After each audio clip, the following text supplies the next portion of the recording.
So if you're serious about growing your real estate business, you probably need to take business planning more serious. Now in this video, I'm gonna break down the exact same structure that I follow with my company, Onyx Homes, what we've grown from 0 to $500 million in volume in just the first 5 years in the business. And we are on track to almost double our business in the next 2 years again. And we did that since we started this system. So I'm gonna break down everything you need to know. If you don't know who I am, my name is Christian Stubbs. I'm team leader of Onyx Homes. Like I said, we've closed over $500 million in real estate volume just since 2020 when we started the team. So how I'm gonna break down this video is I'm gonna explain the framework itself of how we manage our team. And then I'm gonna go in way more detail on the, I'll say second half, but like the second half will be way longer than this first portion I'm gonna talk about. So if you just want the framework, we follow a combination of EOS, which is Entrepreneur Operating System. The book is Traction if you want to read this and learn the Entrepreneur Operating System. We implemented this in about 2.5 years ago into the business, and honestly, it was one of the best decisions we ever made. But I've tweaked it a little bit for how we make it work for our real estate sales team, and I'm going to share all that with you here. So I'm going to break down EOS first, and then I'll move on to what else I've learned, which is from Alex Hormozi, going to his workshops and learning how they grow and scale businesses. If you're not familiar with him, Google him. He's got tons of great content. So first and foremost, let's talk about EOS. So EOS is broken down into 2 different sections when it comes to business planning. You have your vision on one side and you have traction on the other. So we'll start with vision, and this is where you start by documenting what your core values are, your mission, and your vision statements, right? Those are the basic things that you were told in business school to write down when you're starting a business. It's very important to have. And the reason it's very important to have is the next thing that we're going to talk about is what is your 10-year vision. Now, we break this down on our team a little bit differently than they explain it there because I've made it for real estate agents. But understanding where you want to go in the long term is incredibly important. So the second thing that you'll talk about is your 10-year vision. Now, if you know where you want to go 10 years from now, the next thing we'll do and last thing we'll talk about in vision is your 3-year picture. So if you know where you want to get in 10 years, what do you need to do to be on pace for the next 3 years? 3 years from now, where do you need to be on pace to hit your actual goal? So that's the vision side. You have your core values, your mission, vision statements. You have your 10-year vision for what your company's going to look like in 10 years. And then you pull that back to 3 years from now. What does your business need to look like in order to be on pace to be where you want to be in 10 years? That's the vision side. Now let's move over to the traction side. So this is your 1-year plan. So this is going to be your goal. So if you're watching this towards the end of the year, this is where you're going to set your 1-year goals for next year. You keep these goals every single quarter. You're going to then come up with your rocks. Now, if you've never seen this analogy before, the reason it's called rocks is this analogy I'm talking about is the rocks, pebbles, and sand. What happens is if you try to put rocks, pebbles, and sand all in a jar, your rocks are the most important things in your business.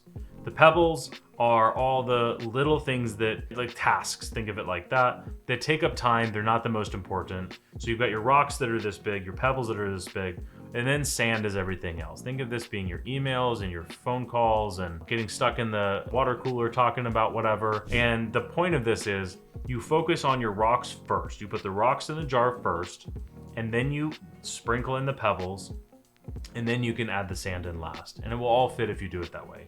If you do it the other way around, you won't have any space for the actual rocks themselves. That's the analogy. That is why they're called rocks. What I say with my team all the time is rocks equal projects. So rocks in this analogy are the most important things to your business. But as far as a real estate agent goes, think of these as projects, not just the most important thing being deals and appointments and all of that. Think of it projects building your business, okay? And then from there, we break down into what they call a level 10 meeting and your scorecard, which is ultimately the most important thing that drives your productivity forward. So to recap, EOS, we break it into 2 different categories. Over here, we've got your vision, your mission statement, your core values, your vision statement, all that stuff. Your 10-year vision for what you want your business to look like. And then where do you need to be 3 years to be on pace for that? That's your vision side over here. Traction side is your 1-year goal, your rocks, and then your level 10 meeting and your scorecard. Okay, so that's the traction side of this. So now for implementation, I'm gonna pull in what we've learned from Alex Hormozi and his team over at acquisition.com. And this is the 2 different frameworks that really live together. So you have the how, what, who framework, and then inside of that, you have more, better, new. I'm gonna break these down in way more detail, but I'll give you the gist of it. Is the how is how does this make me money? You have to be able to answer if something's going to be a rock, if something's going to be a goal, if something's going to be whatever. You as the business owner or individual agent, you have to ask yourself, how does this make me money? If you say you want to start posting on YouTube, make a YouTube channel, then you have to answer the question, how is this going to make me money?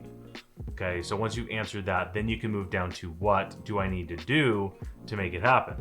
And this is where you pull in the framework more, better, new. So if you're starting something brand new, my first piece of advice would be probably to go back and can you just do more of something that's already working? But that is a different topic. But more, better, new means whatever you're already doing, can we just do more of it? If you can't do more of it, then you can do it better. And if you can't do any more of it, you can't do it any better, then you add something new, to my point, right? So if you're talking about, I want to start a YouTube channel because I want to focus more on my YouTube channel because I'm already getting some traction. That is, okay, that's how am I going to make money is I'm going to attract buyers from YouTube by making location-based content. I'm just giving an example. And the how is I'm going to get buyers to reach out to me that want to work with me because I gave them content. Okay, cool. That's the how. The what is, do I need to do more, better, or new? Well, if I'm making one video a month right now. If I make 2 videos a week, that is what, 8 times more content or whatever it is, that is going to work. So now that's the what. I'm going to make 2 videos a week. That is the what. And then the who is who owns this or who needs to be involved in it. So if you just need to do it, then great. If you need to hire a videographer, if you need to get a marketing person, right? The who is like who's owning this thing. And it comes down to one person. You might have tasks in there, but that's the idea. So it's a how, what, who framework. How does this make me money? What do we need to do? Follow the more, better, new, and then who owns this project. Okay, so those are the frameworks. I mean, that is literally how we run our business here at Onyx Homes. And the next business I start and the next business I start, I'm just gonna use the same operating system because it works. Now, let me go into way more detail on all of these different things. This is the most important part because you're really understanding what you're putting together for your business plan. And by the way, if you're not already in our free community, go to onyxhomes.com/school, SKOOL, and join this group. Now, inside of this, we're gonna have a bigger workshop on business planning. This video is a lot of the content, but I also have a goal setting worksheet that is gonna be in there as well too. So if you wanna make that free download, join the group, it's totally free, onyxhomes.com/school with a K, and I'll see you inside. All right, so let's get back into the video. And the first thing I'm gonna talk about is the vision, because this is the most important part of your entire business plan. There's a quote here that I love that says, if you don't know where you're going, any road will take you there. Meaning, if you don't have an idea of what you want your business to look like, if you don't have an idea of where you're going, it's going to be way harder for you to figure out, well, anywhere is gonna get there. If you don't know where you're trying to go, anything you do is gonna get you there. Now, the idea is if you know where you're trying to go, and I'm pointing like off into the space because I can just see my vision. And where this is important is my vision is to grow the #1 team in California that sells more homes than anybody else. And the way that we're going to do that is by providing way more value to our agents than any other team in California. So when I point off onto the side, I see that vision 10 years from now. I see that vision happening and I can picture that. And the reality is, every step in between, I don't need to know how to get there, but understanding where you're going makes the decisions you make today much easier. Now, also in here, you have to document your core values. Your core values, this is one of those things that I felt was silly earlier in my career. And the more I've grown my business, the more I realize how important these are. When we're making hiring decisions, we just look at our core values and we say, like, does this person fit our core values? And if the answer is no, then it's probably not a good fit for the team. And if they do fit our core values, that doesn't mean we hire them. That is just a prerequisite for being a good fit for the team. And it's the same thing with clients. If you're an individual agent, you core values and you're super ethical and you're working with a client that's super unethical and wants you to do unethical things, fire that person and move on. Find somebody else. So core values, that's what they're important for. Now, your mission, your vision is why are you doing this, right? So the vision for the company is to grow the #1 real estate team in California. But the reason for that is I want to build the future brokerage for the industry, the brokerage that helps brand new agents get started, and the brokerage that helps experienced agents not have to just spend a ton of money and actually learn how to build a real business, not just collecting fees like the traditional brokerage has done. That's my vision. That's my mission, is to create a better brokerage model than what has been normal for a very long time. That's a much bigger vision than just doing deals by deals. So your 10-year vision, I break down in a couple different ways. That's where do you want your business to be in 10 years? Now, 10 years is a long time. There's a quote that I love here is people dramatically overestimate what they can do in 1 year and dramatically underestimate what they can do in 10 years. So figuring out where you want to be in 10 years is hard, but I say to break this down into two different things. And I'm going to start by saying be very, very specific. But I've realized going through this with a lot of different agents that there's two different types of brains with this. There is they have to think about the personal first. And then there's I have to think professionally or career first. I personally am the career first, right? When I say I want the #1 team in California, that's a career-focused vision. Now, you might be a personal focused person. So that would look like, I want to live this type of lifestyle. I want to live in this type of house. I want to drive this type of car. I want to send my kids to private school. I want to do these, like, this is the lifestyle that I want. And then you peel that backwards to what does my business need to look like to support that lifestyle? Now, huge disclaimer when I'm talking about vision is very different from a dream. A dream is something you wish would happen one day. And a vision is something that you are looking into your future, and that's what you're going to do. You can do whatever you want, but actually doing it is the difference between dream and vision. So I want to make that clear. So if you're looking at that personal side and you're saying, I want this type of lifestyle, then you can go backwards and say, okay, what does my business need to look like for me to live that type of lifestyle? And if you look at it on the business side, well, we're doing business planning, so you're already there. But figuring out what you want your business and life to look like in 10 years is the first step. Now, from there, you're going to peel back to your 3-year picture. Now, 3 years is this is saying, okay, if I want to be here in 10 years, where do I need to be in 3 years to be on pace? Now, here's a major pro tip that I want to give you is if you are growing a real estate business, your business will compound, meaning it'll grow more every year.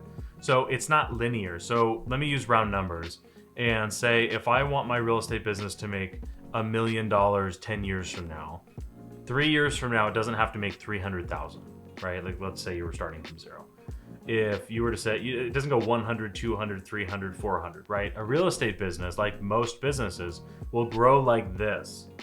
The longer you're in business, the bigger the jumps are, right? A 20% growth for our business right now from 4 million is an $800,000 revenue increase versus a 20% increase if you're at $1 million is a $200,000 increase, right? So the bigger you get, the bigger those jumps are. So just realize that when you're thinking of your 10-year and peeling back to your 3-year. You're gonna write down a couple different things, and this is all in the worksheet that I mentioned as well. We'll put a picture of it on screen so we can follow along. So number one, the 3-year picture, we're gonna pick what is the future date? So 3 years from now, if this is your first time following this framework, you're gonna write down the date 3 years from now. You're gonna write down what the revenue your business is gonna do in that 3rd year. So not all 3 years combined, but 3 years from now. So if I'm filming this in 2024, and I'm gonna say, okay, 2025, 2026, at the end of 2027, how much revenue is my business gonna do? You're also gonna mark down how many deals, what's the average price point, what's the average commission, and then you're gonna calculate that all out, right? You're gonna do number of deals times the average price point is gonna be your volume, and then you're gonna do your volume times commission is gonna be your total GCI. Now, the reason that you're gonna write down the number of deals, the average price, and the average commission is for this reason. Let me give you an example. Is if 2 agents said they wanna sell $20 million in real estate, and one said they wanna go after a $1 million price point, and the other said they wanted to go after a $5 million price point. They might have the same goal for volume or number of units, maybe not number of units, but volume might be the same. But the business plan of how to get there is going to be wildly different. So this is where you are rewarded by being specific. So that's why I say to write all these numbers down. Now, after that, you're going to write down, what does it look like? So what are the things that need to be included in that business in order for you to be on pace to hit your 10-year vision? Now, again, you don't need to know how to get to all these things. This is a vision and a picture. This is not reality. Now, you might get some of those things done earlier, and you might not get to some of those things. But having an idea of where you're going is the whole idea of vision. Okay, so now we talked about vision. Now we're gonna peel back, and on our worksheet, this is on the opposite side, is the traction. This is where, pun intended, the rubber hits the road. I think that's why they call it traction. So now we're switching bases, and I'm gonna share with you some of the philosophies that I learned by going to Alex Hormozi's workshop.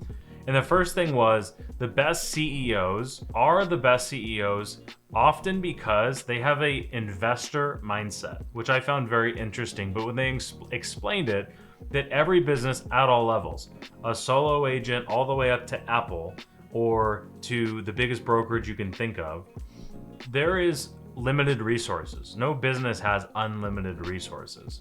So you as the CEO or you as your own boss, your job is to allocate those resources in the way that's going to make the most return, right? So that you're going to allocate your resources, which might just be your time, into the places that are going to make you the most money.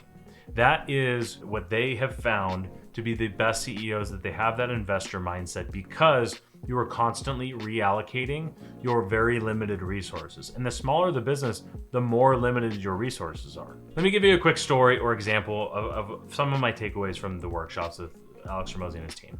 Is if you were to ask him one question and say, hey, how should I grow my real estate business? He would ask you a question in return, like any good salesperson would. But he would ask you, what do you already do that works best? And you would respond with your number one lead source. And his response would be, can you do more of that? And if the answer is yes, which it probably is, he would say, cool, just do 10 times more of that. If you're sitting there thinking, God, that sounds incredibly simple, it is.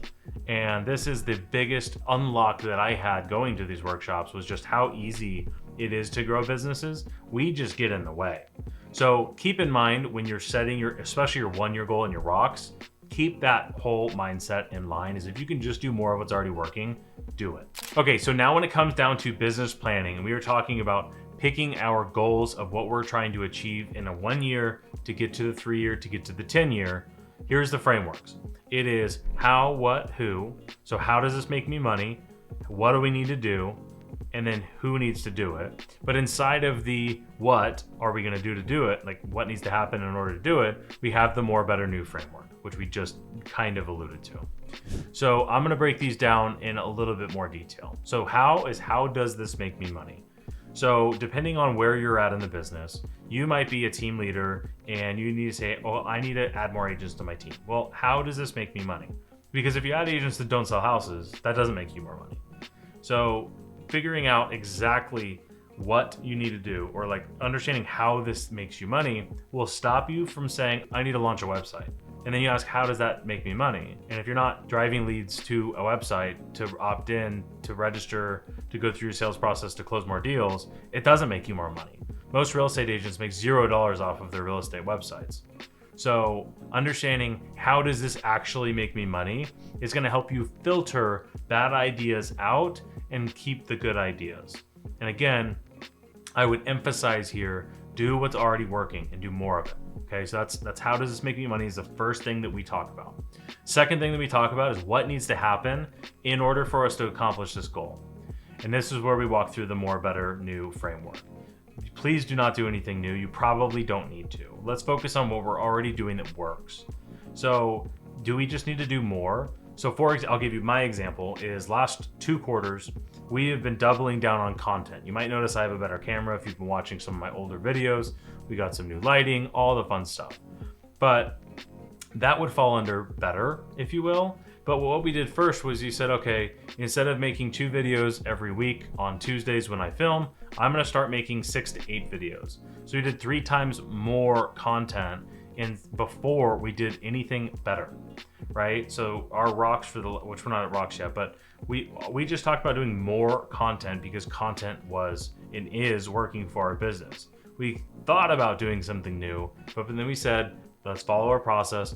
What is already working and can we do more of that? And the answer is yes, so that's what we did. Now, if you cannot do any more of what you're doing, then you can do what you're doing better. You can focus on making it better. You can write better emails, you can use better scripts, you can work on your sales skills, you can craft your offer to be a little bit more compelling, right? There's a lot of different things you can do to make your business better. And then if you cannot do anything more and you can't make it any better, that's when you look at adding something new.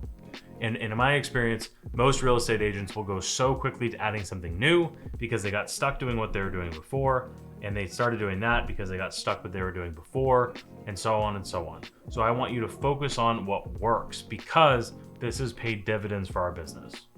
Now, when it comes down to who, this is going to be just talking about who owns this project. So when it comes down to us making more YouTube videos, the who is I have to add 8 more hours to my calendar to film all the content.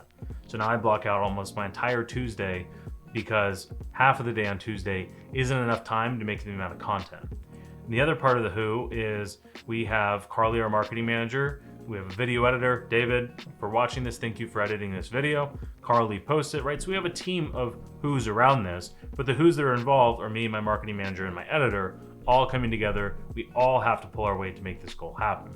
That's the who, but who ultimately owns it is my marketing manager. And if you don't have a who on your team, if you are solo by yourself, then it's you. You're gonna be the who for all of this stuff. So make sure you actually have the time in your calendar to do these things. And if you're at a brokerage, you're on a team, please make sure you are using all the resources that you have available to you. A lot of times I realize agents just forget or don't realize the resources they have available to them. So make sure you're taking advantage of them. So we talked about the vision. We talked about the 2 different frameworks that we learned from acquisition.com. Okay, so now we're gonna move into the 1-year goal. You're gonna write down your future date, which is pretty straightforward. It's just 1 year from now.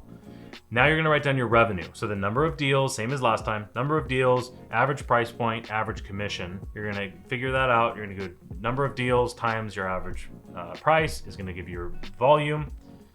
Volume times your average commission is gonna give you your total GCI. You're also gonna fill in what does it look like, meaning what are the goals that we're gonna accomplish this year. Here's another pro tip for you. I would say 1 to 3 maximum, really 3 maximum per person. So if you, again, are solo, no more than 3 goals for the entire year. If you have 2 admin on your team, that's 6 goals maximum. For reference, I have 4 admin plus 4 VAs on my team, and we do 5 goals is really kind of our max, maybe 6 for the year. Unless we have something we know for sure we're gonna accomplish, we might add a 7th on there, but that is really as narrow as we try to keep it. And this goes without saying, I hope, but your 10-year peels back to your 3-year, which peels back to your 1 year, right? So what do you need to do this year to be on pace to hit your 3-year, which will put you on pace to hit your 10-year? And then we do the same thing with our rocks. Now, when we're looking at our rocks, this is figuring out what you're going to do over the next 90 days. Now, with this business planning, you are going to redo this business plan every 90 days. Now, what you'll find is, what we found was, when we started doing this, our vision and our 10-year mission changed a lot in the beginning because we were so unclear about what we were trying to do. But after a while, that became, as you can tell, probably, crystal clear as far as what we're trying to do. Our 3-year picture is exactly the same once we figured out our vision. So the vision side of this really doesn't change, just making sure you're on the same page every 90 days. And if you are, great. If you aren't, you make adjustments. But we do this business planning every single quarter, every single 90 days. Now the vision side, like I said, once you get it dialed in, once you get your vision dialed in, that won't change. But the 1-year goal will change every year, and the rocks will change every single quarter. So the rocks you're setting are your 90-day projects. These are the most important things for you to grow your business. Now here is a really important part with the rocks, is these should be pulling from your 1-year goals. So the 1-year goals that you just set, you're gonna say, okay, what do I need to do in the next 90 days to be on pace to hit my 1-year goal? And if you can break your 1-year goal into smaller chunks, that's the best way to make your rocks. So for example, if my 1-year goal was to have 5% of our business come from YouTube, I can break that down into rocks. So the first rock might be posting more on YouTube.